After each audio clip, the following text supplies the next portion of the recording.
사랑의 하나님 아버지, 오늘처럼 화창한 날씨에 이곳 성전에 모여서 주님과 함께 할 수 있는 시간 주셔서 너무나 감사합니다. 아직 오지 못하신 분들의 오시는 길에 주님 인도하여 주십시고, 이 자리에 함께하지 못한 분들께도 저희와 같은 은혜 함께할 수 있도록 하여 주시옵소서. 오늘 특별히 기도드리옵기는 이 좋은 숲에 교회를 자리 잡게 해주신 주님께 한 가지 소망하고자 합니다. 이 좋은 교회에 좀 더 많은 사람들이 와서 하나님과 좀 더 가까워지고 그들에게 위안이 되는 교회가 될 수 있도록 하여 주시옵소서. 이 모든 말씀 예수님 이름으로 기도드렸습니다. 아멘. 감사합니다. 앉아주시기 바랍니다. 지난 한 주간 잘 보내셨나요? 네, 말씀으로 살아가셨을 거라고 생각이 듭니다. 서로 잠깐 인사하는 시간을 한 1분간 갖도록 하겠습니다. 지난 한 주간 안부 인사를 해주시면 감사하겠습니다.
어떤 안식일인지 아신가요?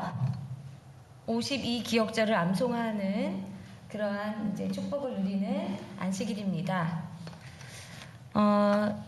대망의 52기억절은 우리 성도님들이 조금 더 모이면 그때 같은 은혜를 나누시면 어떨까 싶습니다.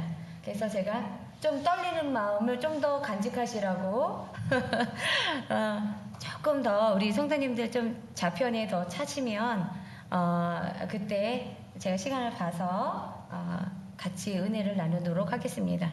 저는 말씀이 굉장히 중요하다고 생각하고 우리 성도님들도 아마 말씀이 중요하다는 것에는 굉장히 동의를 하실 겁니다. 근데 말씀은 그냥 말씀으로 듣는 것만이 중요한 것이 아니라 저희가 외우고 또 그것을 기억하고 또 그것이 우리 삶 속에서 우리의 검이 되어서 이 세상을 살아가는 데 있어서 지표가 되고 그리고 우리의 유혹을 베어낼 수 있는 그러한 도구가 아닌가 생각됩니다.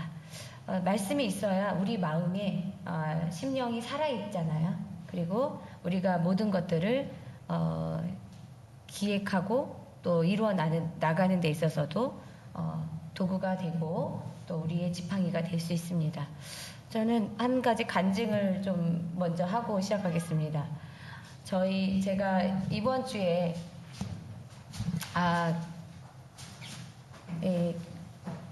제가 하는 업무가 이제 교권보호위원회를 이제 운영을 하고 있는데 모든 예산이 12월 31일자로 종료가 됩니다. 그러면 1월 1일부터 다시 새로운 그 속기 회사나 이런 데를 통해서 계약이 이루어져야 되는데 도교육청에서 제가 몇 주 전부터 안달복달을 하면서 예산을 빨리 내려라. 그거에 근거해서 우리가 속기 계약을 해야 1월 1일부터 바로 이제 그 심의나 이런 것들이 진행이 될 수 있는 상황이었어요. 속기사가 없으면 저희가 진행을 못해요. 2시간, 3시간짜리 그 회의를 하는 동안에 모든 것들을 토 하나 틀리지 않고 쓴다는 게 굉장히 어렵거든요.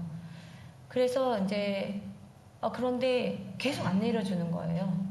그래서 방법이 없어가지고 이제 안 그러면은 정말 한 달은 정말 어떻게 살아야 될지에 대한 부분이 이제 엄청 이제 고민이 되었습니다. 그래서 사실은 제가 항상 어려움이 생길 때는 수시로 기도를 하거든요. 어려움 생기지 않아도 계속 기도를 하는데 그날따라 또 너무 머리에 반드시 이루어내야 될 것들이 금방금방 이루어져야 되니까 기도가 안 나오는 거예요. 근데 그 가운데서도 결론은 하나님께서 해결해 주셨습니다. 그 계약의 과정이라는 게 업체를 선정해야 되고 그 다음에 내부 결제를 내고 그 다음에 업체를 선정해야 되고 업체에서 자료를 보내야 되고 또 그것을 이제 시행하는 그 부서에서 승인이 나야 되는 거거든요. 그러니까 복잡한 과정의 절차가 거쳐야 되는데 그게 단 2시간 만에 해결이 다 됐습니다.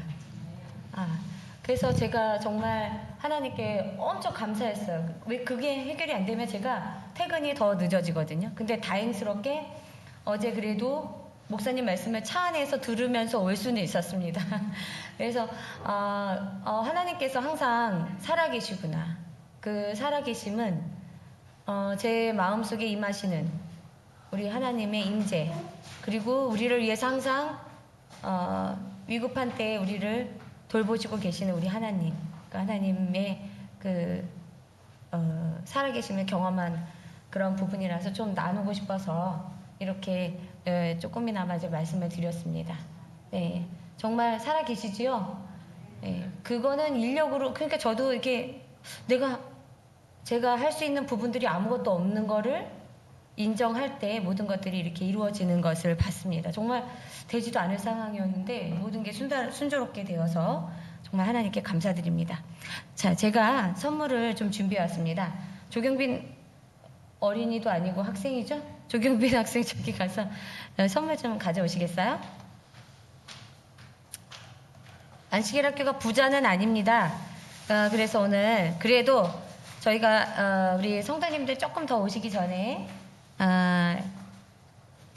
우리 열세기역절을 다 사기 열세기역절을 암송하신 분 계실까요?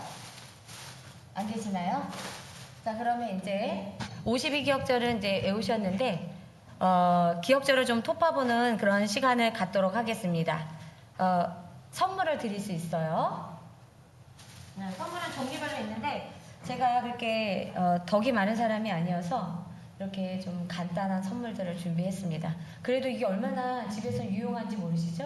네, 꼭 맞춰주시기 바랍니다. 우리 뒤에 계신 우리 집사님, 이재인 집사님, 네, 이재인 집사님도 맞춰주시면 사모님이 좋아하실 것 같습니다. 우리 어린이들이 오면 과자를 좀 드리려고 했는데. 자, 몰래 컨닝하셔도 될 것 같습니다. 24기 사기 안교 교과를 슬쩍 보시면서 맞춰주시면 될 것 같아요. 어렵지는 않습니다. 이게 왜 안 나올까요?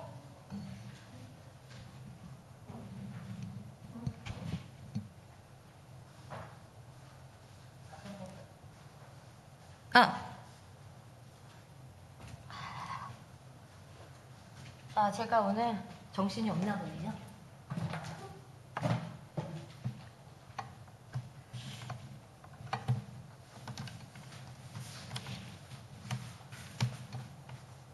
됐습니다. 네. 다음 공통으로 가로 안에 들어갈 말은 무엇일까요? 자, 1과의 문제입니다. 예수께서 제자들 앞에서 이 책에 기록되지 아니한 다른 무엇도 많이 하셨으나 오직 이것을 기록함은 한 은입니다. 너희로 예수께서 하나님의 아들 그리스도이심을 믿게 하려 함이요 또 너희로 믿고 그 이름을 힘입어 생명을 얻게 하려 함이라. 요한복음 20장 30절 31절 말씀. 가로 안에 들어가는 것은 무엇일까요? 네, 박동자 집사님. 네, 맞습니다. 표적입니다. 그래서 우리 일과의 제목이 뭐죠? 길을 보여주는 표적들입니다. 네, 우리 조경빈 학생이 이거 선물 좀 갖다 드릴 수 있으면 좋겠습니다. 제가 포장을 못했습니다. 너무 바빠서. 네, 2과입니다. 정답은 표적입니다.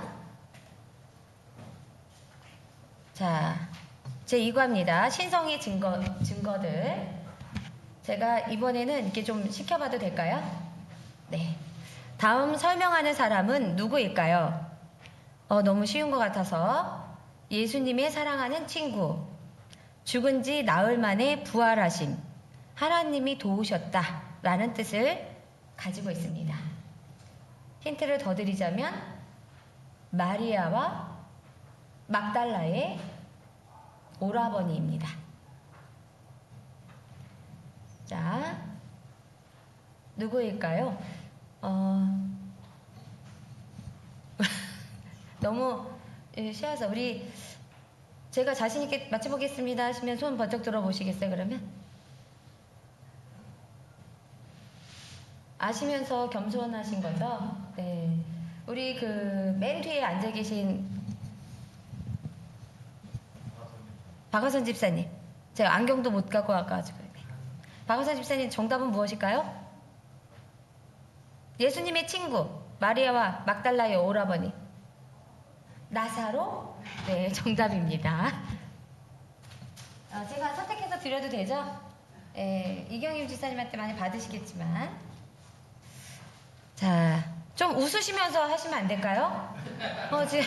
지금 얼굴 표정들이 너무 어두우세요. 네. 네, 시험에 능하지 않으셔서 그런 거죠? 요거 예수께서 이르시되 나는 부활이요 생명이니 나를 믿는 자는 죽어도 살겠고 무릇 살아서 나를 믿는 자는 영원히 죽지 아니하리니 이것을 내가 믿느냐? 요한복음 11장 25절 26절 말씀. 요거는 그냥 외우실 수 있을 것 같아서 제가 준비했는데 처음 보시는 분들은 어려우실 수도 있을 것 같으네요. 네. 그래서 나사로에 대한 부분입니다. 소리가 안 나오네요, 오늘. 자, 다음으로 문제는 보이시죠? 네. 다음 공통으로 들어갈 말은 무엇일까요? 태초에 땡땡이 계시니라. 손철희 장로님? 네. 태초에? 네. 네,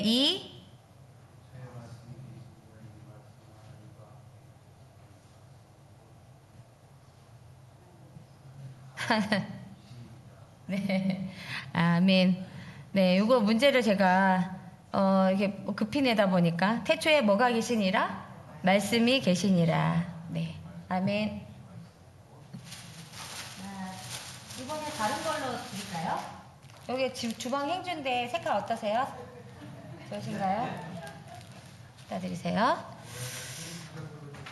네, 비싼 거는 네, 별로 없습니다. 네. 자, 요한복음 3장 3절 말씀을 암송하세요. 간단하기 때문에 제가 암송을 드린 거죠.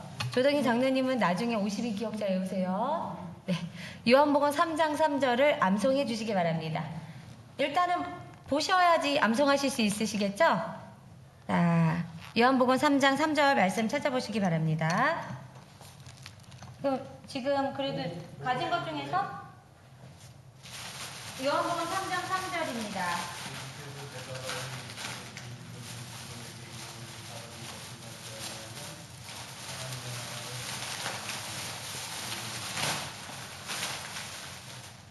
김난지 집사님, 혹시 암송 가능하실까요?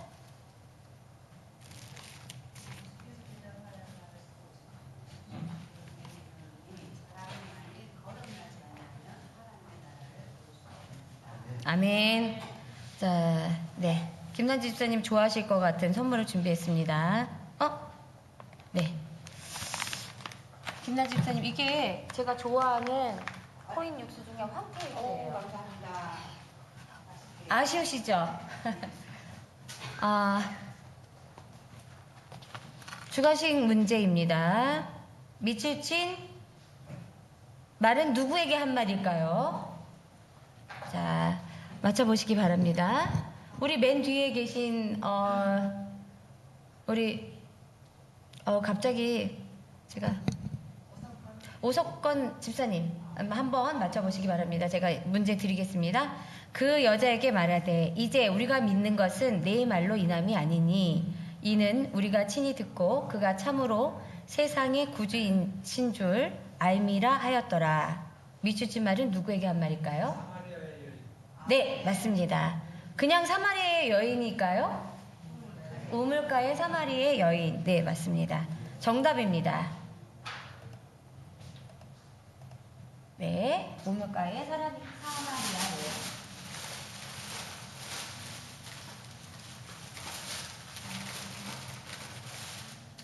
드실지 안 드실지 모르시겠지만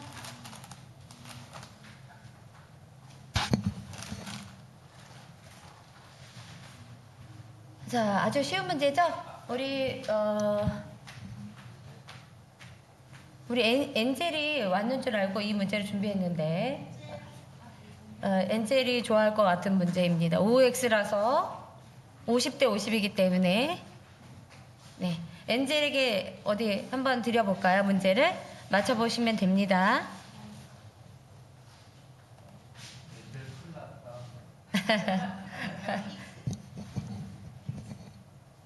자, 근데 엔젤이 한글을 몰라서 누가 이렇게 통역해 주실 수 있는 분이 안 계시죠? 그래도 맞춰보시기 바랍니다. John 12:32. 예, 내가 땅에서 들리면 모든 사람을 내게로 이끌겠노라. John 12:32 in the Bible verses. 네, 말씀은 십자가의 돌아가심을 두고 말씀하신 것이다. 자, 이것은 맞을까요? 틀릴까요?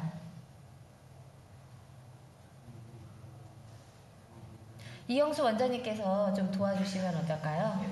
네, 답을 도와주시면 두 분께 같이 드리겠습니다. 정답은? 제로?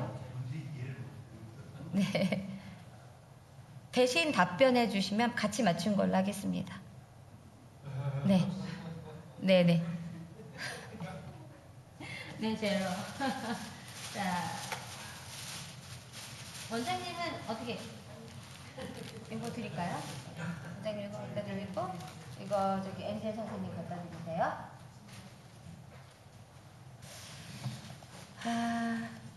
우리 어린이들도 와야 더 재밌었을 텐데 그러네요. 요한복음 20장 29절 말씀을 암송해 주시기 바랍니다. 이거 간단한 문제라서.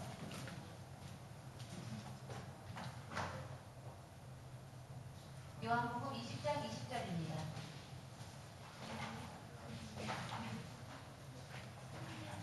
요한복음 20장 29절 말씀.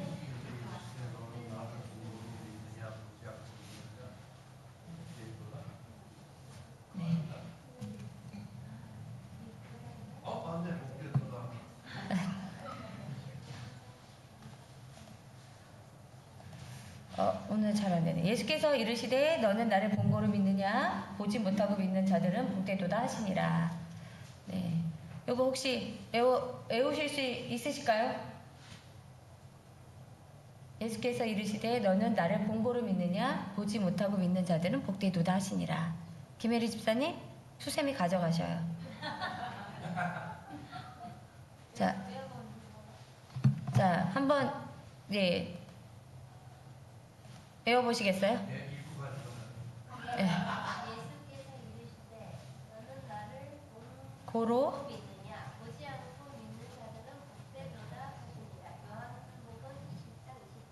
아멘. 네. 자, 나오셔요. 자, 고르세요, 우리. 어느 걸로 하실지? 아, 네. 감사합니다. 네, 한 문제만 더 풀고 우리 아직 우리 손장마님도 계시고 오봉자 집사님도 계시고 설영민 성도님도 계시는데 자 이제 문제가 나오는 즉시 한번 맞춰봐 주시기 바랍니다.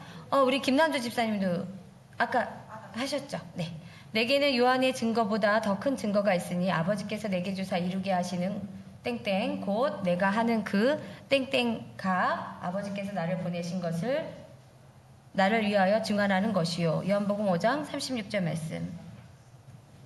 정답은 뭘까요? 이제 집사님 되셨으니까 맞히셔야죠. 네. 역사.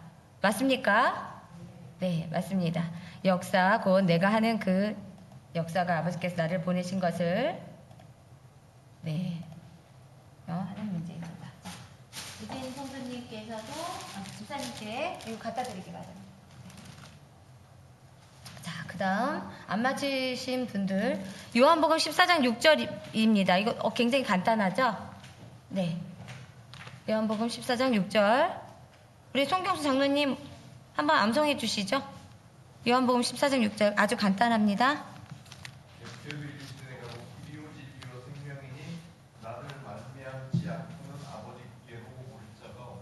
네, 아멘. 자,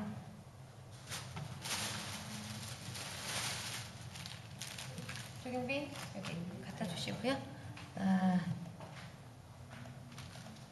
내가 곧 진리요 길리요 생명이니 나를 말미암지 않고는 아버지께로 올 자가 없느니라. 네.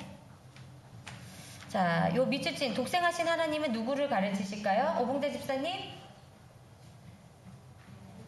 누구실까요?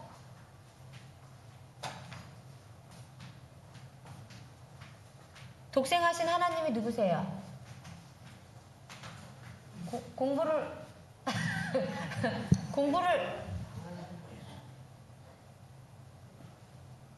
마스크 쓰셔서 답이 안 들리는데 예수님이라고 말씀하신 것 같으시네요. 네. 네. 오봉자 집사님 갖다 드리시고요. 우리 설영민 성도님 이제 준비하셔야 되겠죠? 네. 네. 정답은 예수님이십니다. 자, 보혜사 곧 아버지께서 내 이름으로 보내실 가로 안에 들어갈 말은 무엇일까요? 누굴 보내셨을까요? 설영민 성도님? 예수님 가신 다음에 예수님이 예수님을 보내시지 않고 보혜사 성령님. 네, 딩동댕. 성령님을 보내주셨죠? 일단 좋겠고요. 네, 우리 서장로님. 예, 서장로님 이제 서장님을 위해서 또 준비 드렸습니다. 네, 빌라도가 이르되 내가 왕이냐? 예수께서 이르시되 내 말과 같이 내가 왕이니라. 곧 어디에 대해서 증언을 하고 있을까요? 진리입니다. 딩동댕. 우리 서장로님 요거 갖다 주시기 바랍니다. 네, 이제 혹시 참여 안 하신 분이 계실까요? 우리 이앙 서장로님 그리고 이앙 장로님 이앙 청년? 네.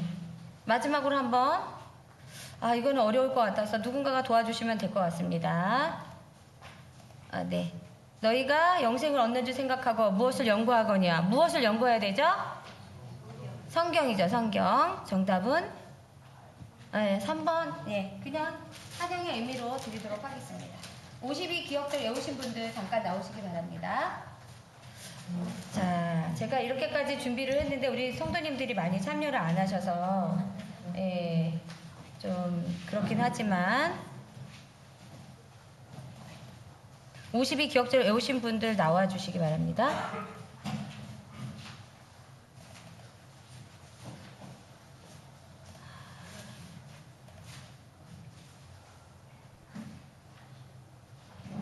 자, 52기억절 일기 다 외우시진 않고요.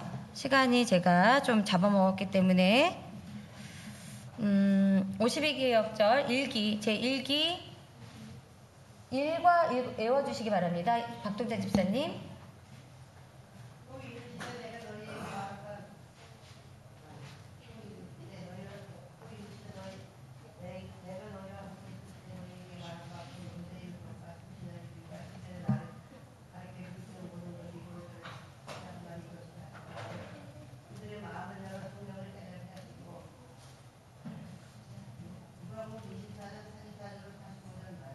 아멘. 조동희 장로님 일기 13과 외워주시기 바랍니다. 너는 여호와를 기다릴지어다. 강하고 담대하며 여호와를 기다릴지어다. 10편. 네. 조동희 장로님은 시선을 아래로 해주시기 바랍니다. 아니, 보실까봐요. 네. 네. 아, 네네. 네. 우리 2기로 넘어가도록 하겠습니다. 우리 박동자 집사님 10과 외워주시면 되겠습니다. 주께서 호령과 천사장의 소리와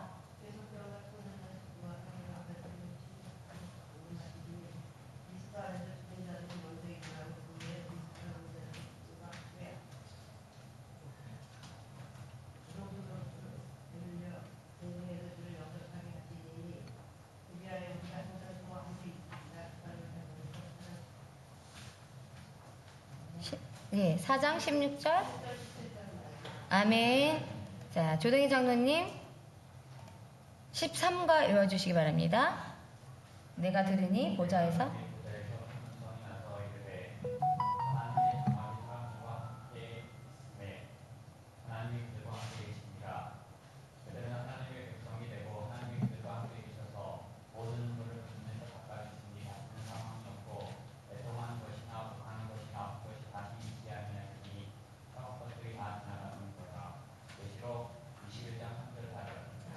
아멘. 네, 3기로 넘어가겠습니다. 3기 3과 박동자 집사님 또 이르시되 안식일이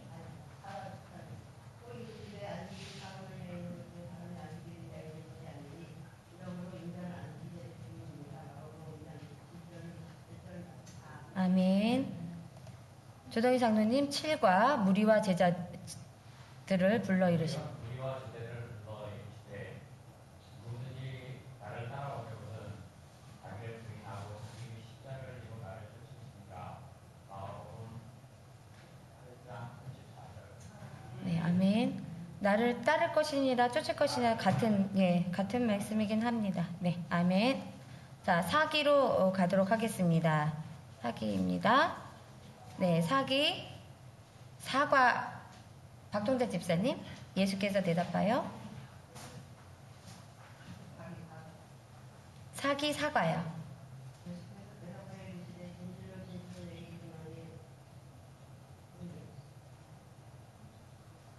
사람이 거듭나지 않으면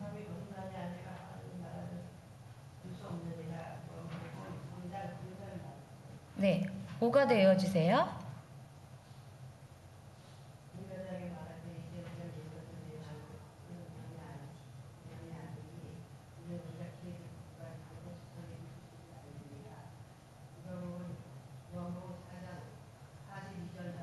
아멘. 자, 조동희 장로님 9과 10과 외워주세요. 내가 기회로 진리와 생명이 나를 말미암지 않고는 하나님의 나라를 아버지께로 아버지께로 올 자가 없느니라. 요한복음 14장 10절. 네, 10과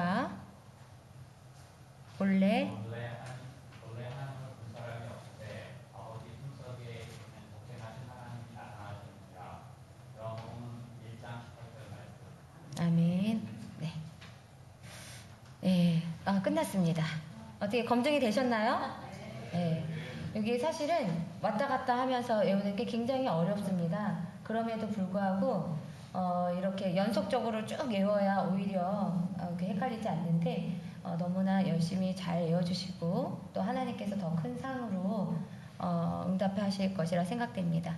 안식일 학교가 끝난 다음에 선물은 증정해 드리도록 하겠습니다. 감사합니다. 제가 오늘 안식일 학교장 마지막 날입니다. 그래서 오늘 좀 시간을 끌어봤습니다. 안식일 학교장을 하면서 굉장히 저 개인적으로는 바빴지만은 또 더 많은 것으로 하나님께서 다 채워주시고 그 바쁜 업무 중에 실수할 수 있는 부분들을 하나님께서 더 많은 축복으로 해주신 것 같습니다. 그럼에도 불구하고 또 학교래네요. 우리 교회에 열심히 다녀서 우리 목사님을 보필하면서 다른 업무로 어쨌든 잘 헌신하도록 하겠습니다. 다음에는 새해가 되겠네요. 우리 또 다음 안식일 학교장님을 잘 도와서 제 시간에 또 오셔서 더 많은 하나님의 축복을 받으시기 바랍니다. 목사님께서 축도해 주시기 전에 저희 손님이 있으십니다. 이안? What do I have your name? I forgot your name. 이안이 아니고 애월? 이월? 네, 이월 선생님이시고 teacher or no just a visit? 네. 그리고 말레이시아 분으로 이렇게 저희 성도님이신 것 같아요. 누가 아시는 분이 계실까요? 아니고요. 네. 환영합니다. Welcome to our church. Thank you. 그러면 목사님께서 기도 인도해 주시겠습니다.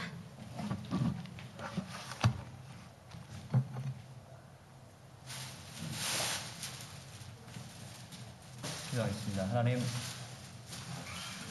우리 하늘숲 안식일학교를 한 해 동안 선한 길로 인도해 주시고 이 학교를 통하여 하늘의 덕목을 배우게 해주시고 또 우리 하늘숲이 하나가 되고 또 서로 조화를 이루고 또 함께 격려할 수 있는 귀한 시간들을 허락해 주셔서 감사합니다.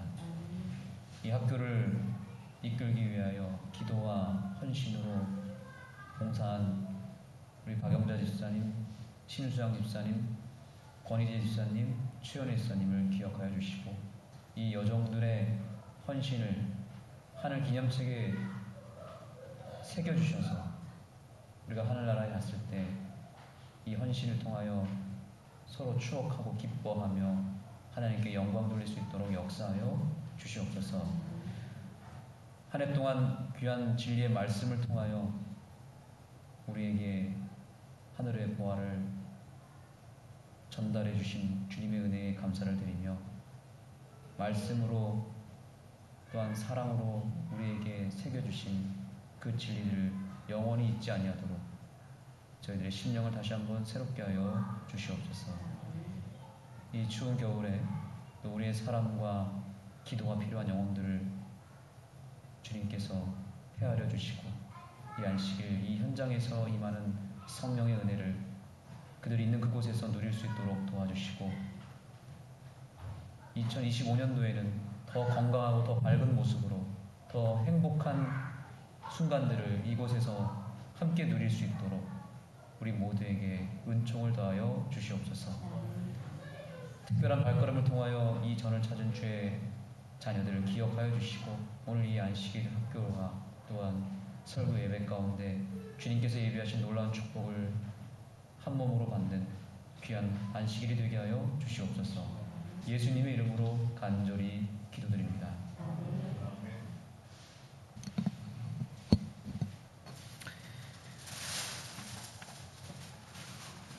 교회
우리를 창조하시고 구원하여 주시는 아버지 하나님, 지난 2024년 한 해 동안 우리의 모든 삶을 안전하게 지켜주시니 감사를 드립니다. 오늘 또한 저에게 귀한 안식일을 허락하셔서 주님의 존전으로 인도하여 주시니 감사를 드립니다. 참으로 사고와 사건이 많았던 2024년, 우리 모든 성도들의 삶을 인도하여 주시고, 또한 우리가 이곳에 아름다운 성전을 마련하여 1년 동안 예배드릴 수 있도록 축복하여 주셨으니 감사를 드립니다. 저희 2025년을 맞이하게 됩니다. 앞으로 우리에게 주어진 1년 모든 삶을 통하여 찬양하는 삶이 되기를 원합니다. 또한 기도하는 삶이 되기를 원합니다. 말씀을 깊이 연구하며 감사하는 삶이 되기를 원하오니 주의 성령님 우리 모든 삶에 함께 하시고, 이제 주님께서 오실 날이 1년 가까워졌사오니 하늘 백성으로 합당한 삶이 될 수 있도록 우리 모두와 함께하여 주시옵소서. 이 시간 주의 성령님 보내주셔서 말씀 전하시는 목사님 함께 하시고, 듣는 모든 성도들의 심령에 함께 하셔서 전해지는 기별이 마음에 심기워 우리의 삶을 변화시키는 귀한 한 시간 될 수 있도록 인도하여 주시옵소서. 오늘 함께하지 못한 성도들, 그들의 마음에 있는 슬픔이나 그들의 육체의 질병에 주님께서 치유함을 주셔서 우리 다시는 아픔 없는 하늘을 사모하며 또한 이 주님의 전에 함께 모일 수 있도록 인도하여 주시옵소서. 우리의 모든 삶을 주님께 맡기오니 주님 오실 날까지 함께하여 인도하여 주시기를 예수님의 이름으로 간절히 기도드립니다.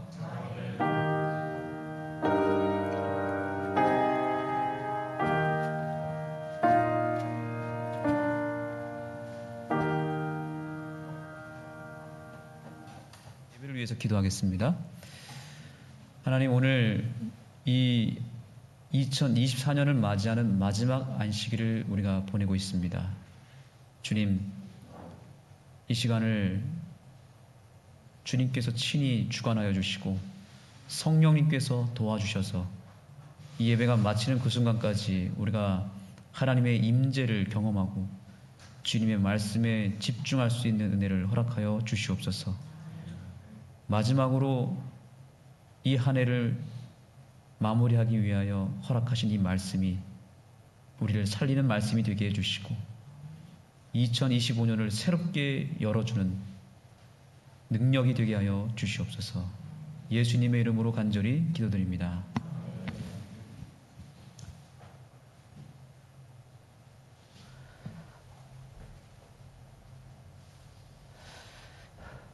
오늘은 레위기의 5대 제사 가운데 5번째 제사를 살펴보는 날입니다.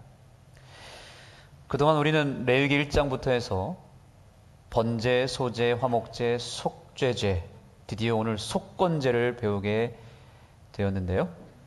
번제라고 하는 것은 기본적으로 예배의 본질을 우리에게 가르쳐주는 제사이고요. 소제는 삶을 헌신하여 드리는 헌신의 예배라고 배웠습니다. 화목제는 하나님과의 관계를 화목하게 함으로 말미암아 그 받은 은혜를 다른 사람들에게 공유하는 나눔의 예배라고 말씀드렸습니다.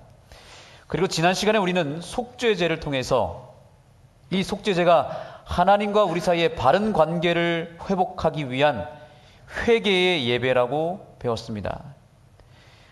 이제 오늘 우리가 마지막으로 살펴보게 될 속건제는 직전에 살펴본 속죄제와 아주 깊은 연관이 있습니다.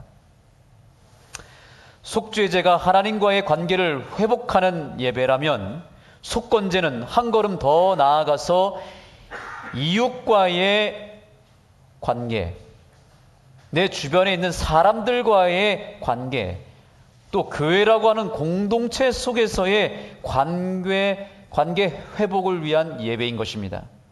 중요할까요? 안 중요할까요? 굉장히 중요한 예배입니다. 속죄제는 회개와 용서에 포커스를 두고 있다면 속건제는 그 회개와 용서에 대한 합당한 열매를 요구하는 제사다 이 말입니다. 우리는 본문을 다시 한번 한 목소리로 읽기를 원합니다. 교독하겠습니다. 제가 짝수절을 읽고 여러분들이 홀수절을 읽어주시면 되겠습니다. 여호와께서 모세에게 일러 가라사대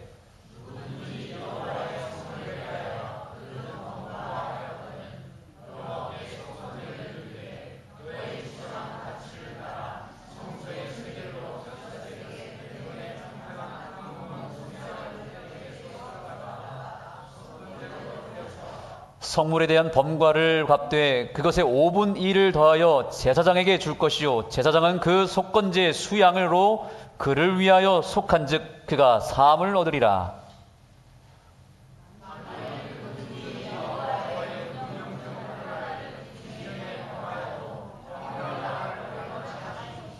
그는 너희 지정한 가치대로 때중 흠 없는 수양을 속건제물로 제사장에게로 가져올 것이요 제사장은 그의 부지 중에 그릇범한 허물을 위하여 속한즉 그가 사함을 얻으리라. 이는 속건제니 그가 실로 여호와 앞에 범과함이니라. 아멘. 우리가 죄로부터 구원을 받고 용서를 받고 하나님께로 속죄를 이룬 것은 사실입니다. 하지만 내 죄로 인해서 누군가는 상처를 받았고 손실을 입었다는 것은 변함없는 사실입니다. 그래서 내 죄는 사해졌을지 모르지만 내 죄로 인해서 영향을 받고 그로 인해서 상처받고 어려움에 처한 사람의 그 허물은 그 아픔은 지워지지 않았다는 사실이에요. 그래서 속건제는 우리에게 용서를 경험한 사람으로서 이제는 나를 포함한 타인에게 어떠한 태도를 가지고 실제적인 용서와 속죄를 경험해야 될지를 우리에게 알려주는 제사인 것입니다. 즉 회개에 합당한 열매를 드리기 위하여 우리가 어떠한 자세와 태도를 가져야 되는지를 알려주는 제사가 바로 속건제라는 것입니다. 그래서 우리가 죄인의 개념을 법률적인 용어로는 뭐라고 하면 좋을까요? 죄인을 법률적인 용어로 범법자 혹은 가해자라고 할 수 있습니다. 가해자. 이 속건제는 바로 범죄한 죄인, 즉 가해자라는 이 존재가 어떤 죄를 범했는지를 알려주고 있고요. 또한 가해자로서 피해자에게 어떠한 태도를 갖춰야 될지를 우리에게 알려줍니다. 다시 정리합니다. 속건제는 두 가지를 우리에게 알려주는데 내가 누구라고요? 나 혼자 스스로 범한 범죄가 아니라 내가 가해자라고 하는 사실을 알려주고 두 번째는요. 가해자에게 무엇을 해야 될지를 알려준다는 사실입니다. 자, 그렇다면 우리가 이 속건제를 통해서 가해자로서 어떤 자세를 갖춰야 될지 그 몇 가지를 살펴보겠습니다. 첫 번째입니다. 다 같이 읽어보겠습니다. 시작. 피해자가 누구인지를 정확하게 알아야 합니다. 나의 범죄를 통해서 분명히 누군가는 피해를 입었다는 것을 인식하고 회개에 합당한 열매를 맺어야 되는 것이 이 속건제의 기초입니다.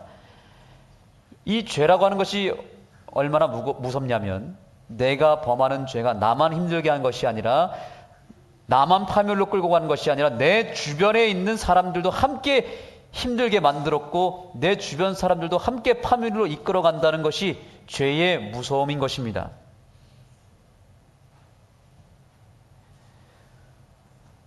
자, 우선 내 죄가 누구에게 가장 큰 피해를 가져다 줄까요?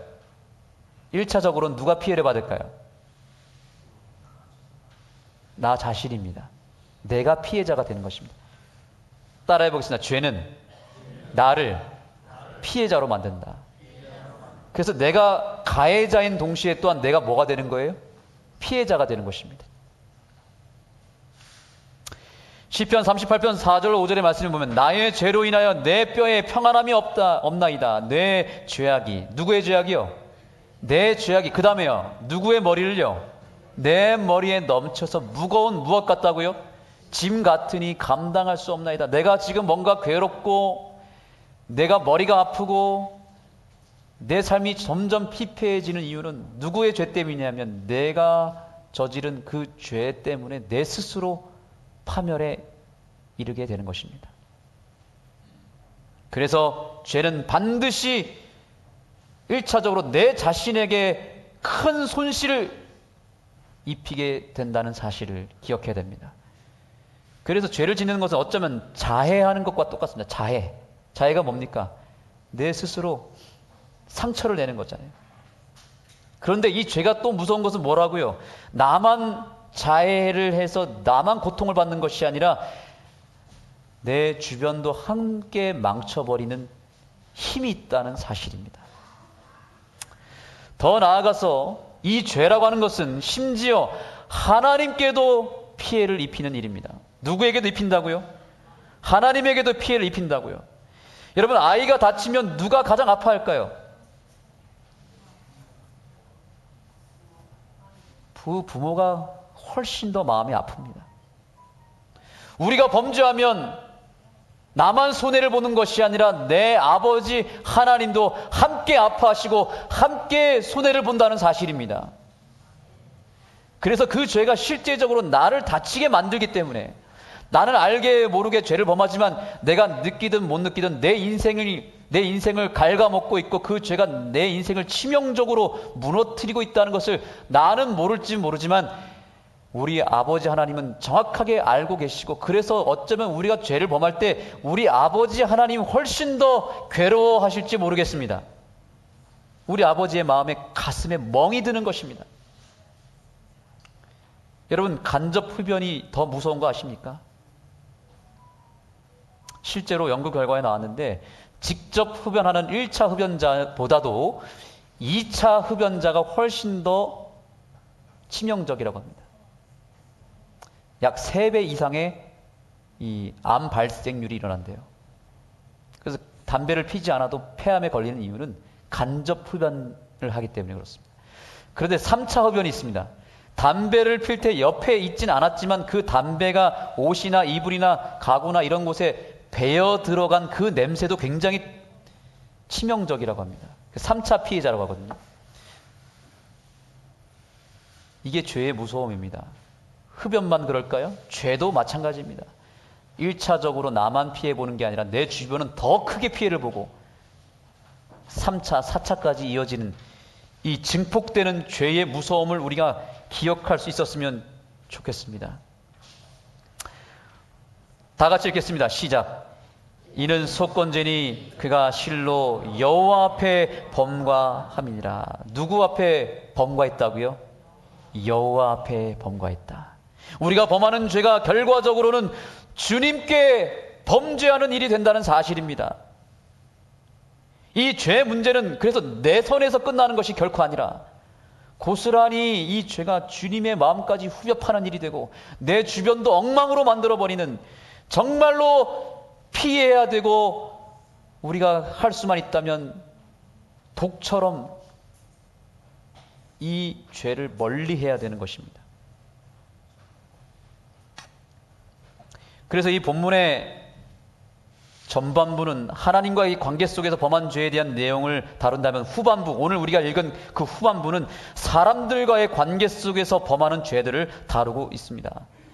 죄는 궁극적으로 하나님과 나 사이를 갈라놓고 피해를 입히게 합니다. 그런데 죄는 또한 나와 주변 사람들의 사이까지 갈라놓게 만들고 피해를 줍니다. 결국 죄라고 하는 것은 모든 관계를 깨트리고 모든 관계에 손실을 남기는 치명성을 가지고 있다는 것이죠.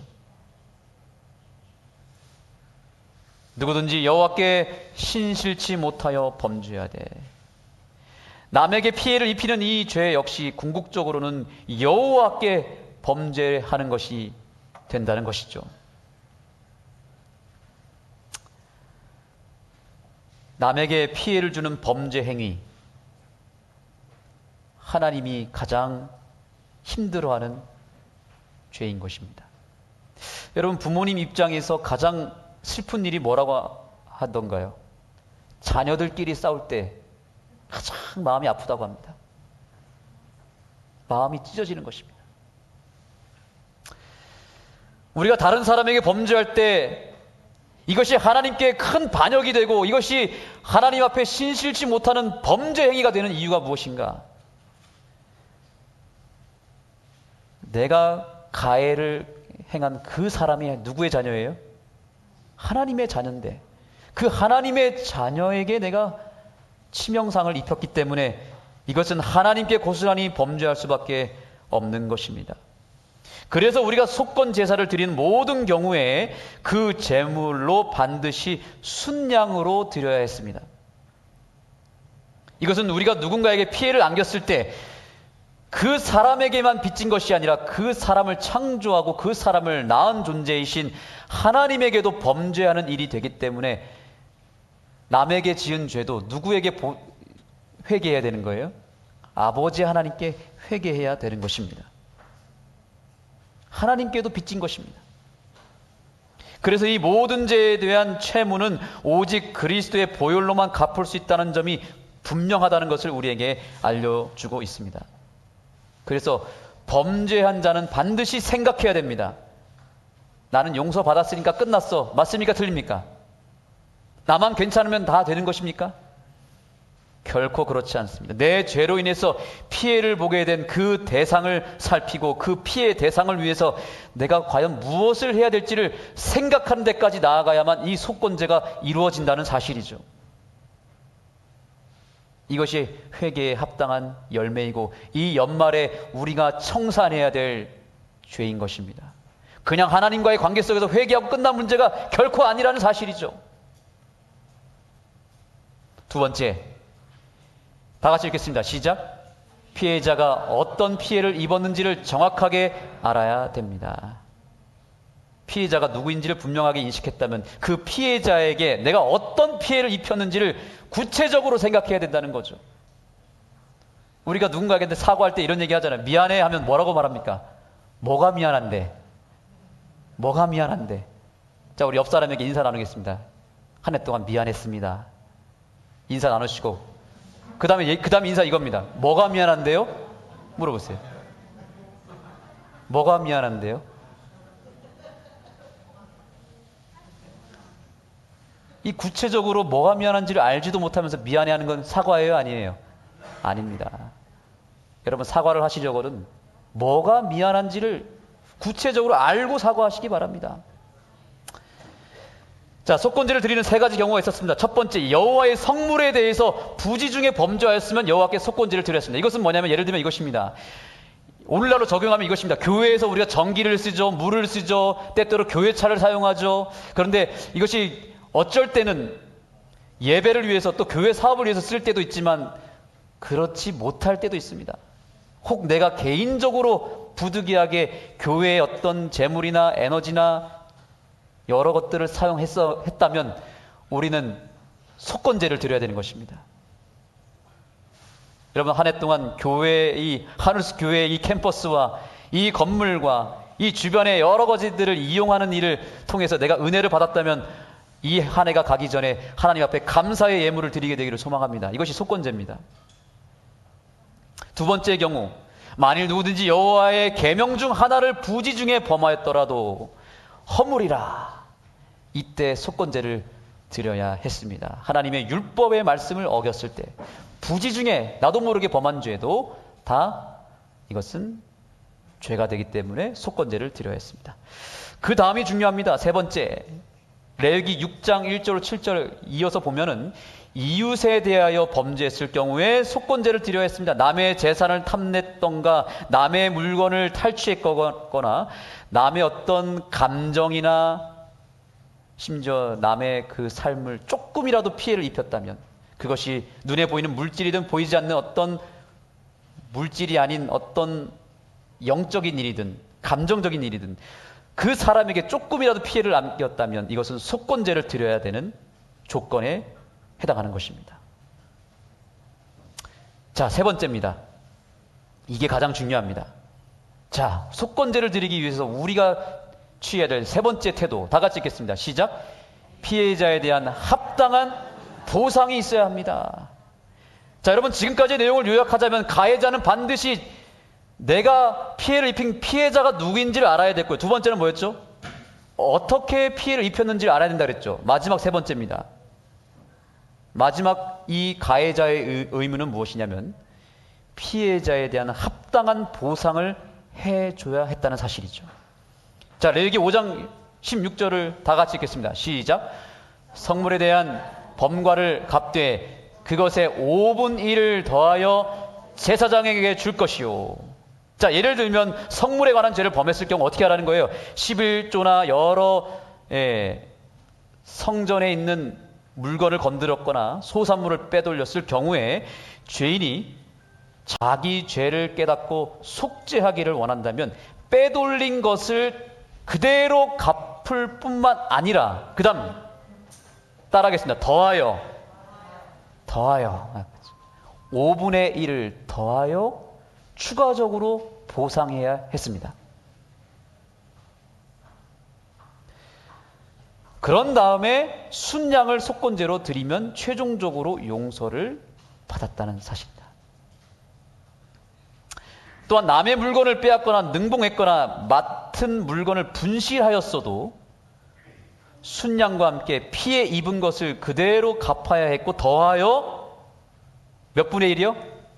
5분의 1을 돌려줘야 했습니다. 이것이 속건제의 핵심입니다. 자, 아까 설명드린 대로 모든 속건 제사에는 순양이 드려졌습니다. 우리가 드린 모든 죄가 궁극적으로 하나님의 보혈로서 속하여지는 것은 분명합니다만 그것만으로는 충분합니까? 안 충분합니까? 충분하지 않다는 거예요. 속건제만큼. 다른 제사는 피해 제사로 드리면 끝났습니다. 십자가로 끝나는 것인데 이 속건제는 피해를 입힌 대상에게 피해액을 돌려주되 반드시 그 피해액의 5분의 1을 더하여 돌려줘야 했다는 사실이죠. 배상금이에요. 배상금. 그래서 가해자에게 있어서 이 속건제라고 하는 제사는 재정적으로 꽤 큰 부담을 주었을 것입니다. 그러나 그렇게 기꺼이 자기의 것을 더 충분하게 내어 놓아야만 그것이 하나님께로부터 죄를 완전히 용서받는 길이었습니다. 자, 그런데 이 속건제의 순서가 더 중요합니다. 이 순서가 매우 중요한데 본문을 살펴보면 무엇이 먼저인지 우리가 금방 알 수 있습니다. 자, 순양을 드려야 했고요. 보상을 해야 됐습니다. 무엇이 먼저였을까요? 순양이 먼저였을까요? 보상이 먼저였을까요? 자, 본문의 말씀으로 확인해 보겠습니다. 무릇 그 거짓 맹세한 물건을 돌려보내되 곧 그 본물의 5분 1을 더하여 돌려보낼 것이니 그 죄가 드러나는 날에 그 임자에게 줄 것이요.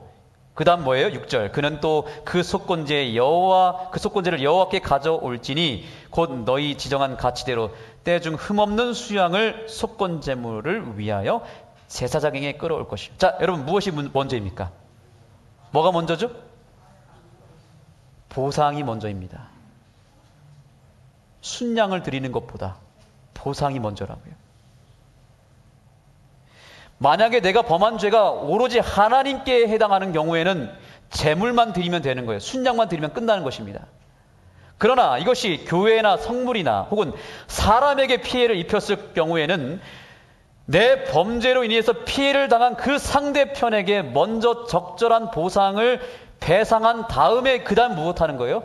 하나님께 순양을 드렸어야 했다는 것입니다. 이것이 속건제의 순서이고 핵심입니다. 여러분, 이 속건제를 통해서 우리는 곰곰이 생각해 봐야 됩니다. 우리는 흔히 타인에게 피해를 준 일에 대해서 너무 쉽게 생각하고 그냥 잊어버리는 경우가 너무 많습니다. 많은 사람들은 그래, 일단 내가 하나님께 죄를 회개하고 용서를 받으면 이 죄가 말끔하게 해결된다라고 생각하고 착각하는 경우가 있어요.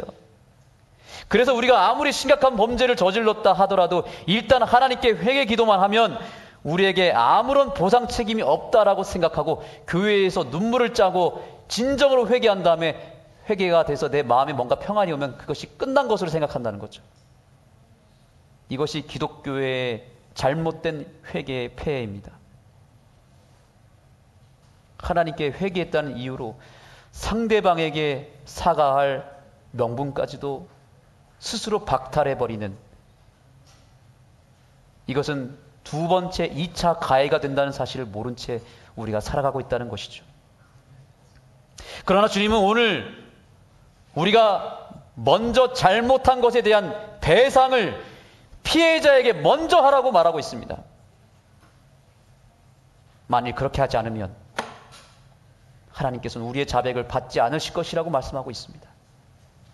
그것은 거짓 회개입니다. 왜냐하면 하나님께서는 무한한 용서를 베푸시는 자비의 하나님이신 동시에 이웃에 대한 적절한 보상을 요구하시는 정의의 하나님이 되시기도 하기 때문에 그런 것입니다. 하나님께서는 얼마든지 우리를 용서해 주시지만 우리가 이웃들에게 뻔뻔한 사람들이 되는 것을 결코 원치 아니하십니다. 이 일의 중요성을 아셨던 예수님께서는 이렇게 말씀하셨습니다. 우리 다 같이 읽겠습니다. 시작. 그러므로 예물을 제단에 드리다가 거기서 내 형제에게 원망 들을 만한 일이 있는 줄 생각나거든 예물을 제단 앞에 두고 먼저 가서 형제와 화목하고 그 후에 와서 예물을 드리라. 아멘. 적절한 배상, 진정한 화해의 노력 없이는 회개의 기도가 무의미하다는 사실입니다. 자발적인 배상의 정신은 진정으로 회심한 그리스도인이 이루어야 할 참된 의무라는 사실입니다. 그 확실한 증거를 누가 보여줬냐면 삭개오라는 사람이 보여줬습니다. 삭개오가 어떻게 했습니까? 어떻게 회개했습니까? 삭개오가 서서 주께 여짜오되 주여 보시옵소서 내 소유의 절반을 가난한 사람들에게 주겠사오며 만일 네 것을 토색한 일이 있으면 몇 배 갚겠다고요? 4배나 갚겠다고요. 예수께서 이르시되 오늘 구원이 이 집에 이르렀으니 이 사람도 아브라함의 자손이니미로다. 내가 재산을 다 모두 날린다 하더라도 어떤 피해를 감수하더라도 과거의 잘못을 바로잡겠다는 것입니다. 나로 인해서 피해를 당하고 고통 가운데 있는 그 사람을 위해서 내가 몇 번이고 보상하겠다는 것입니다. 이것이 진정한 열매 있는 회개인 것입니다. 진정한 사죄는 반드시 자발적 배상이 따라야 되는 것입니다. 최근에 우리 사회의 내부적인 갈등이 줄어들기는커녕 점점 증폭되는 이유가 무엇일까요? 왜 오늘날 기독교에는 끊임없이 사회로부터 비판을 당하고 개독교 소리를 들을까요? 저는 그 이유를 이 말씀에서 찾았습니다. 바로 피해자들에게 적절한 보상은커녕 사과 한마디도 하지 않는 종교 지도자들과 먼저 믿은 그리스도인들의 그 뻔뻔함 때문에 기독교인들이 욕을 먹는 것입니다. 지도자들이 욕을 먹는 것입니다. 사과 한마디조차 하지 않습니다. 사과를 해도 형식적으로 하고 보상해 주지 않습니다. 여러분, 독일이라고 하는 나라가 왜 위대한 나라일까요? 국제사회에서 왜 독일이 인정을 받습니까? 제2차 세계대전을 일으킨 범죄를 자행했음에도 불구하고 그들이 용서받은 이유가 무엇입니까? 독일 정부는 피해를 입은 유대인들에게 아직까지도 보상금을 지급하고 있고, 독일 정부는 최근에 1950년대부터 지금까지 보상한 금액만 80조 원이 넘었는데도 불구하고 그 금액을 줄이는 것이 아니라 1조 원을 더 추가시켰습니다. 몇 조 원이요? 1조 원을. 그런데 우리의 옆나라, 이웃나라는 어떻습니까? 진정한 사과도, 진정한 보상도 없기 때문에 우리가 여전히 용서하지 못하고 여전히 상처가 있지 않습니까?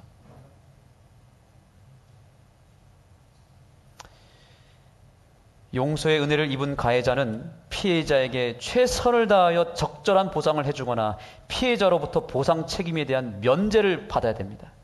피해자는 아직도 과거의 상처 때문에 힘들어하는데 가해자가 일방적으로 나는 책임 끝! 이렇게 이야기하는 것은 맞습니까? 틀립니까? 틀린 것입니다. 이것은 기독교의 정신이 아닌 것입니다.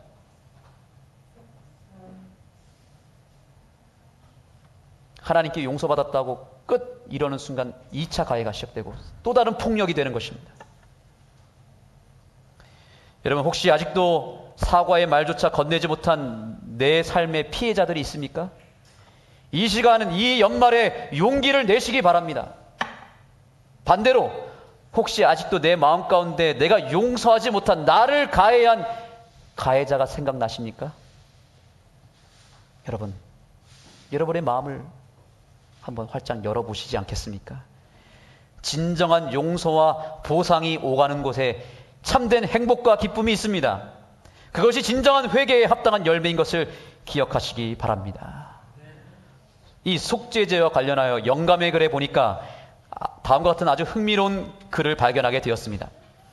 리브 앤 헤랄드에 보니까 이런 글이 있습니다. 보이는 곳에다가 속건제물 상자를 두는 것이 좋을 것이다. 온 집안이 다 동의한 가운데 상호간 불친절한 말을 하거나 성난 말을 한 사람은 누구나 일정한 액수의 돈을 속건제물 상자에 넣도록 하는 것은 좋을 것이다. 이것은 형제들에게 뿐 아니라 자신에게도 상처를 입힌 악한 말을 하지 못하도록 지켜줄 것이다. 참 기가 막히지 않습니까? 그러니까 가정에서 서로 상처를 남기거나 부부싸움을 하거나 상대방에게 잘못한 게 생기면 그때마다 뭐 하는 거예요?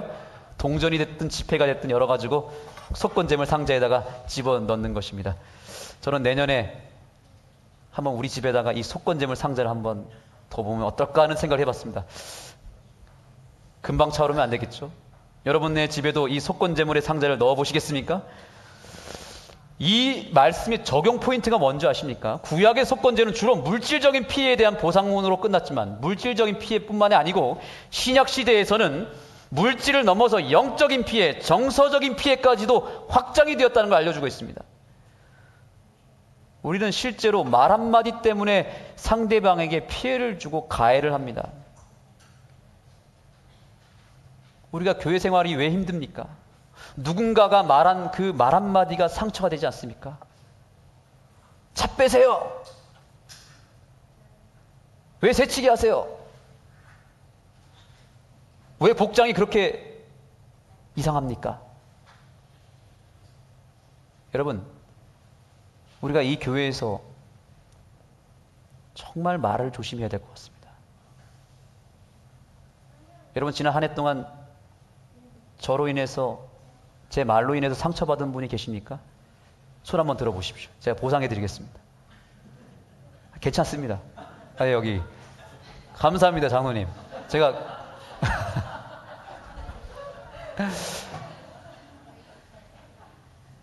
여러분, 정말 우리가 내년도에는 우리의 말과 행동으로 이 교회에서 그 누군가에게 상처를 주는 행동이 없게 되기를 정말 우리가 기도했으면 좋겠습니다.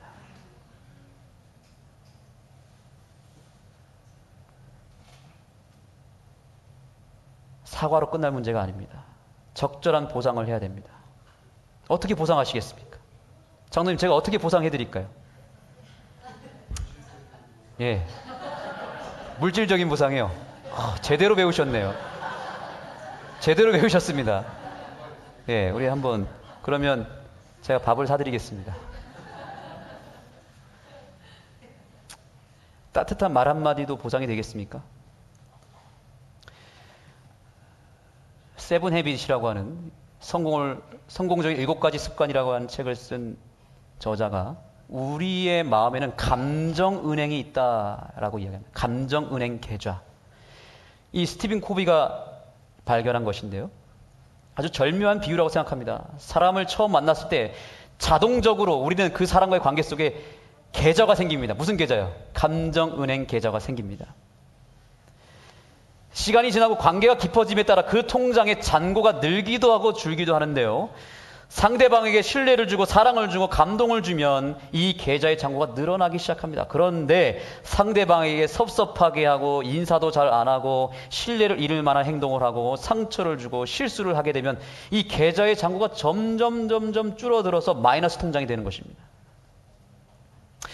근데 여러분, 여기서 중요한 것은 뭐냐면 감정의 계좌가 입금액이 높으면 높을수록 내가 혹 실수하고 혹 잘못하더라도 용서가 빨라지는 거예요. 왜냐하면 이미 쌓아놓은 것이 있기 때문에 이게 인출이 되는 거예요, 그때마다. 그런데 이게 점점 인출이 돼서 마이너스 통장이 돼버리잖아요. 그러면 어떻게 된 줄 아세요? 사소한 것으로도 상처를 받는 것입니다. 사소한 것 때문에 용서가 안 되는 것입니다. 쌓이고 쌓인 거예요. 마이너스 통장이. 비난, 무관심, 잔소리, 인정, 배려하지 않음, 이럴 때마다 마이너스가 되는 거예요. 불신, 착언 관계, 계산적인 것, 흥미와 열정이 없고 메마름, 억지로 하는 것, 이게 점점 마이너스 통장이 되면요, 걷잡을 수 없는 상처의 단계로 나아가게 되는 것입니다. 여러분, 옆 사람에게 물어보시기, 다시 인사하겠습니다. 저는 마이너스 통장인가요? 플러스 통장인가요? 물어봐 주시기 바랍니다. 여러분 마음에는 잔고가 얼만큼 남았습니까?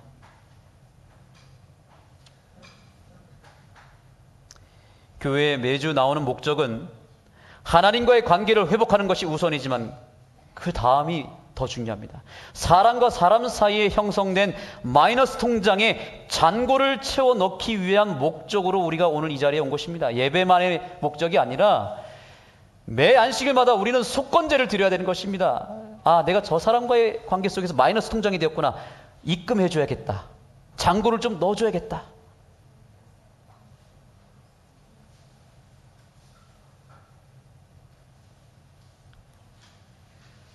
우리의 관계 속에 형성된 깡통 통장들이 남아있다면 이 안식일에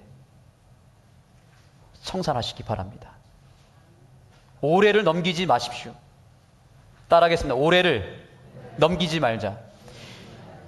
이 교회 안에서 얽히고 설킨 여러 그 감정은행 계좌 속에서 마이너스 통장이 있다면, 내가 저 사람과의 관계 속에서 마이너스 통장이 너무나 극심하게 극에 달했다면 이 안식일에 오늘이 지나지 않게 청산하시기 바랍니다. 플러스 통장으로 만들고 이 한 해를 끝내셨으면 좋겠습니다. 찾아가든지 밥을 먹든지, 우리 서장로님 표현대로 이불 싸들고 집에 가서 그냥 잠을 자든지, 이 사람이 마음문이 열릴 때까지, 플러스 통장이 될 때까지 청산하시겠습니까? 이것이 진정한 회개인 것입니다. 그냥 하나님 앞에 나와서 눈물 콧물 쏟으며 회개 기도하는 것만이 회개일까요? 그렇지 않습니다. 나 때문에 지금도 여전히 어디 한 곳에서 피눈물을 흘리며 그 상대방의 가해 때문에 고통스러워하고 있는 그 피눈물을 우리가 기억하는 안식일이 되었으면 좋겠습니다.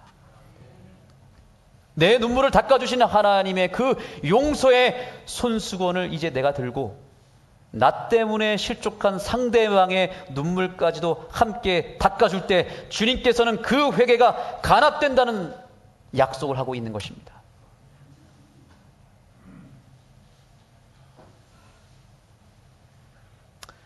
이 속건제의 히브리어는 따라하겠습니다. 아샴입니다. 아샴. 속건제는 아샴입니다. 그 뜻이 뭐냐면 보상이에요. 근데 또 다른 의미가 있습니다. 죄책이 있습니다. 죄책. 죄에 대하여 책임을 다한다는 것이죠. 같은 단어가 이사야 53장에 나옵니다. 이사야 53장은 우리의 죄를 대신 짊어지신 예수 그리스도의 희생을 예언한 장이죠. 근데 그 말씀이 이렇게 나옵니다. 여호와께서 그로 상함을 받게 하시기를 원하사 질고를 당케 하셨은즉, 따라 읽겠습니다. 그 영혼을 속건제물로 드리기에 이르면. 자, 여기 보니까 장차 오실 메시아 예수 그리스도가 자신의 영혼을 무엇으로 드렸다고 말하고 있어요? 속건제물로, 보상으로, 죄책으로 드렸다라고 말하고 있습니다. 우리가 알게 모르게 지은 죄, 우리 공동체에 피해를 입히고 내 주변 사람에게 지울 수 없는 손실과 상처를 남긴 모든 죄를 오늘 예수님께서 다 갚아주시겠다고 약속하고 있는 것입니다. 죄로 인해서 우리가 받아야 될 모든 형벌을 우리 주님께서 감당해 주시고, 더 나아가서 오늘 저와 여러분이 우리의 얽히고 설킨 관계 속에서 마이너스 통장이 되어버려서 갚을 길이 없는 그런 어려운 상태로 이 자리에 앉아있는 우리 모두에게 주님께서 속건제물이 되어주셔서 예수님이 그 모든 빚을 갚아주시겠다고 약속하고 있는 것입니다. 주님께서 오늘 무엇 하는 거예요? 내 마이너스 통장에 1억 천금 입금해주고 계시는 것입니다. 십자가의 은혜로 보혈로 산 놀라운 금액을 내 통장에다가 막 100억, 200억씩 지금 입금해주고 계세요. 왜 입금해 주실까요? 그거 나 혼자 누리라고? 어떻게 하라고요? 그렇죠. 지금 너가 마이너스 통장으로 만들어 놓은 그 통장들을 다 청산하라고 주님께서 입금해 주고 있는데, 우리가 이 통장에 입금된 것을 내가 혼자 누리고 난 회개했으니까 끝 잃어버리면 어떻게 되는 거예요? 하나님 앞에 그것은 죄가 된다는 사실입니다. 주님께서 지금 무상으로 대출을 해주셨는데 그 대출받은 것을 그냥 또 내가 내 원하는 대로 써버리고 흥청망청 내가 내 이기적인 목적으로 써버린다면 그것은 하나님 앞에 큰 죄가 되는 것입니다. 그런데 안타까운 것은 오늘날 기독교인들이 그러한 죄를 범하고 있다는 것이죠. 그 죄를 콕 집어서 만든 영화가 있는데 그것이 바로 영화 밀양이라고 하는 영화인 것입니다. 혹시 보셨습니까? 전도연이 주연을 하고 있는데,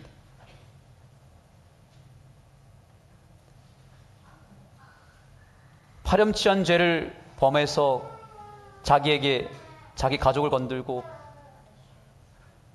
결국에는 사형수가 되어서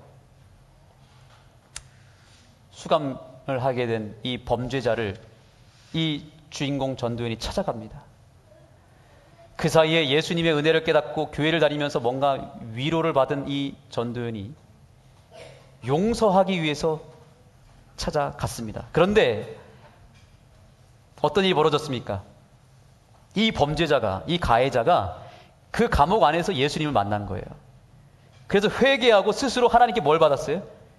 용서를 받고, 그 다음에 여기서 멘트를 뭐라 그러냐면, 저는 하나님께 용서를 받았습니다. 저는 마음이 너무 평안합니다. 그 멘트를 듣는 순간 전도연이 분노하기 시작했습니다.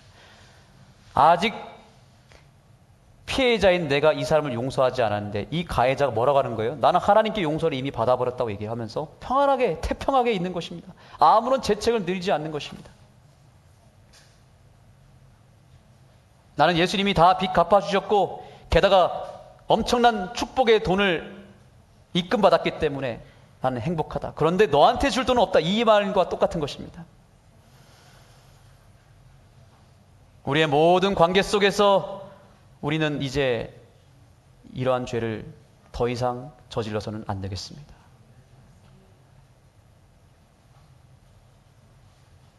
주님께서 오늘 우리에게 구원과 용서의 은혜를 주셨습니다. 내가 누군가한테 한 해 동안 잘못한 그런 죄가 있다면 겸손하게 찾아가셔서 용서를 구하시고, 내가 하나님께 용서받기 전에 당신한테 먼저 용서받기를 원합니다 라고 오히려 그 사람의 마음을 헤아려 줄 수 있는 그런 진정한 회개가 우리 하늘숲 교회에 있게 되기를 간절히 소망합니다.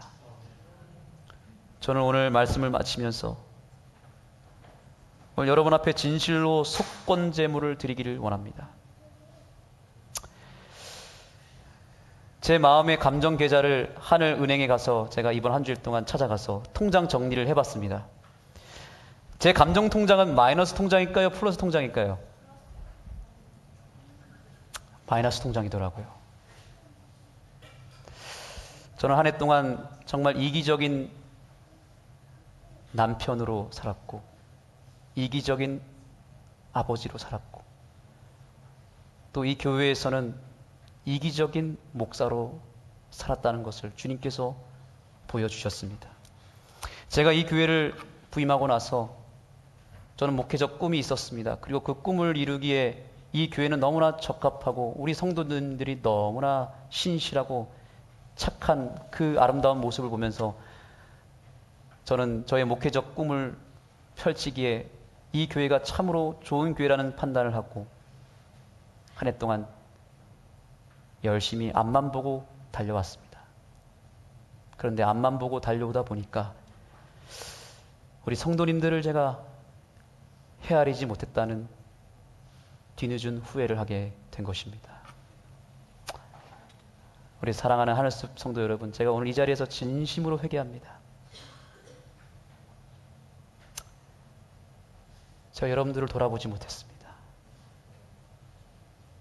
제가 어쩌면 여러분들을 가해했습니다. 어쩌면 제가 목회적인 성공이라고 하는 우상에 빠졌던 것 같습니다. 하늘숲교회 부흥이라고 하는 우상에 제가 빠졌던 것 같습니다. 그래서 일 중독에 제가 빠졌음을 고백합니다. 그러다 보니까 우리 성도님들과의 그 감정 괴자가 점점 처음에는 플러스로 시작했지만 지금 여러분들 표정을 보니까 이미 마이너스 통장이 되어서 저를 다 째려보고 계시는 여러분들을 보니까 그래도 저는 여러분들이 너무 좋습니다. 왜냐하면 교회는 지도자만 올바로 서면 된다는 확신을 했습니다. 성도님들은 여전히 착하시고 여전히 신실하시고 여전히 저보다 현명하신 분들임을 저는 확신합니다. 죄송하지만 또한 감사하기도 합니다. 제가 오늘 선포합니다. 2025년도에는 제 주변을 돌아보겠습니다. 제 가족을 돌아보겠습니다.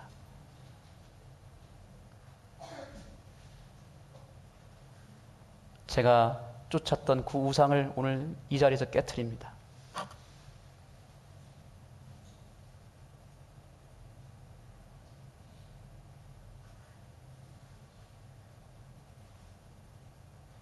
정말 너무 죄송합니다. 제 마음을 여러분들이 받아주셨으면 좋겠고 저의 회개를 여러분들께서 꼭 받아주셨으면 좋겠습니다. 그리고 열심히 제가 여러분들을 위해서 보상하겠습니다. 2025년은 여러분들을 위해서 보상하겠습니다. 저 혼자만 생각하지 않겠습니다.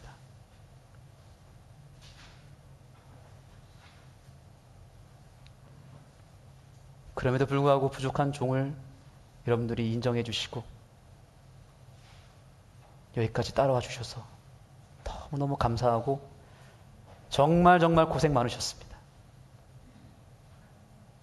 그래서 제가 다음엔 내년도에는 여러분들을 위해서 목회하겠습니다. 제 주변을 살피고 결코 이기적인 목회, 이기적인 가정생활 더 이상 하지 않도록 여러분들께서 기도해 주시면 감사하겠습니다. 저는 오늘 여러분들에게 함께 속건제물을 드리기를 호소드리고 싶습니다. 오늘 이 순간만큼은 여러분들이 혹시 저와의 관계뿐만 아니고 여러분들 교우와의 관계 속에, 가정 속에서의 관계 속에서 내가 청산해야 될 속건 재물이 있다면 오늘 이 앞으로 가져 나오시고 우리가 함께 회개하며 주님 앞에 나아갔으면 좋겠습니다. 이 자리로 여러분들을 초청합니다.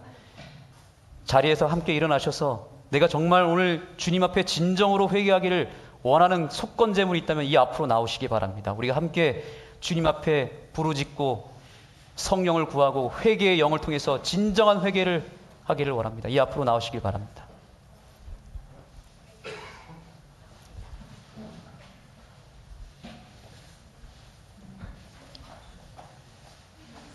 속죄 제물이 있는 분들만 나오시기 바랍니다.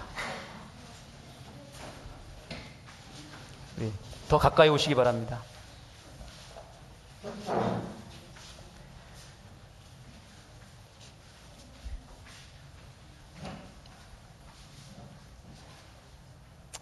제가 먼저 기도하겠습니다. 하나님, 오늘 우리는 초대교회의 성령의 그 놀라운 역사를 재현시키기를 원합니다. 지도자가 회개할 때 백성이 회개할 줄 믿습니다. 그리스도인들이 회개할 때 이방인들도 함께 회개할 줄 믿습니다. 우리가 그동안 너무 뻔뻔했습니다. 나만 생각했습니다. 그저 하나님 앞에 회개하면 끝난 줄 알았습니다. 그러나 우리 때문에 고통받는 사람들을 이제는 돌아보게 하여 주시옵소서. 이 시간 주님 앞에 통성으로 회개하기를 원합니다.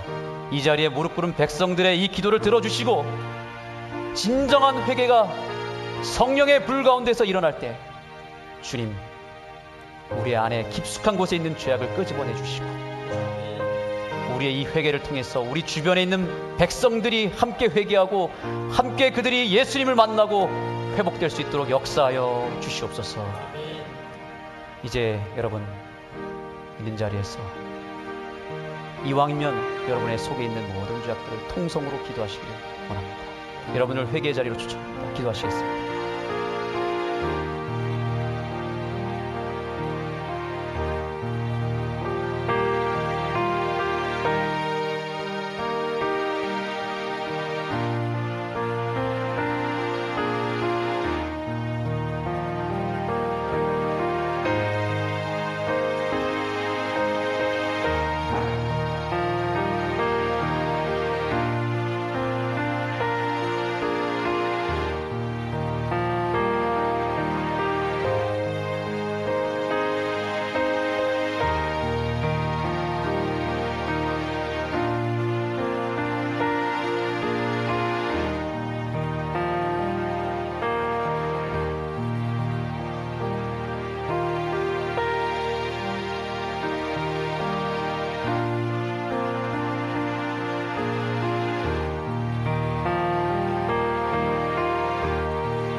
잡아주시면 좋겠습니다.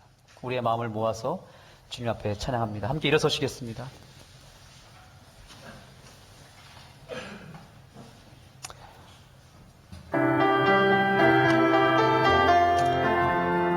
찬양합니다. 아름다운 마음들이 모였어요. 아름다운 마음들이 모여서 주의 은혜 나누며 예수님을 따라 사랑해야지. 우리 서로 사랑해. 하나님이 가르쳐준 한 가지, 내 이웃을 내 몸과 같이 사랑해. 미움 다툼 시기 질투 버리고 우리 서로 사랑해. 이 다음에 예수님을 만납니다. 이 다음에 예수님을 만나면 우리 뭐라 말할까. 그때에는 부끄러움 없어야지. 우리 서로 사랑해. 하나님이 가르쳐준 한 가지, 내 이웃을 내 몸과 같이 미움 다툼 시기 질투 버리고 우리 서로. 여러분 2절의 찬양을 주목하시기 바랍니다. 이 다음에 예수님 만나면 우리가 어떻게 한다고요? 뭐라 말할까? 여러분, 우리 옆에 있는 사람들이 같이 손잡고 하늘나라 갈 사람들이 맞습니까? 우리가 여기서 원수지면, 우리 갈등이 해결되지 않고 서로 화해하지 않으면 우리가 이 다음에 하늘나라 가서 예수님께 뭐라고 말하겠습니까? 그런 일이 없어야 되겠죠? 올해가 되기 전에 여러분들이 이 교회에서 아직까지 풀지 못한 갈등과 상처와 용서하지 못한 모든 관계들을 해결하시겠습니까? 아멘 소리가 작아서 계속 불어야 되겠는데 해결하시겠습니까? 올해가 되기 전에 끝내시겠습니까? 2절을 한번 부르며 마무리하겠습니다. 이 다음에 예수님을 만나면 분명히 약속하셨습니다. 이 다음 박수 치겠습니다. 만나면 우리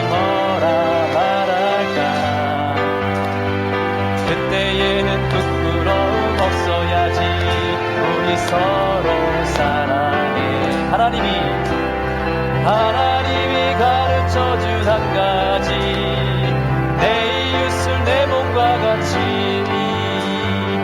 미움 닦든 시기 질투 버리고 우리 서로 사랑. 하나님이 가르쳐주신, 하나님이 가르쳐준 한 가지, 내 이웃을 내 몸과 같이 미움 닦든 시기 질투 버리고 우리 서로 사랑. 하나님, 오늘 우리에게 회개의 영을 부어주셔서 감사합니다. 주님, 하나님이 가르쳐주신 한 가지는 결국 사랑하는 것이었음을 다시 한번 깨닫게 해주셔서 감사합니다. 그러나 이 사랑의 힘이 우리에게 없습니다. 용서할 마음이 없습니다. 남을 품을 수 있는 그릇이 되지 않습니다. 그러나 주님께서 오늘 우리의 마이너스 통장을 채워주셨고 플러스 통장으로 만들어 주셨사오니 그 힘을 가지고 우리 영혼들을 사랑하겠습니다. 우리의 원수들을 사랑하겠습니다. 용서하겠습니다. 올해가 가기 전에 청산하겠다고 약속한 이 고백을 주의 백성들이 올해가 가기 전에 반드시 주님 앞에 속건제물로 드리게 하여 주시옵소서. 귀한 예물들을 받아주시고 이 예물이 많은 백성들을 용서하고 품고 사랑한 일에 쓰여지는 속건제물로 드려지게 하여 주시옵소서. 예수 그리스도의 귀하신 이름으로 간절히 기도드립니다. 아멘.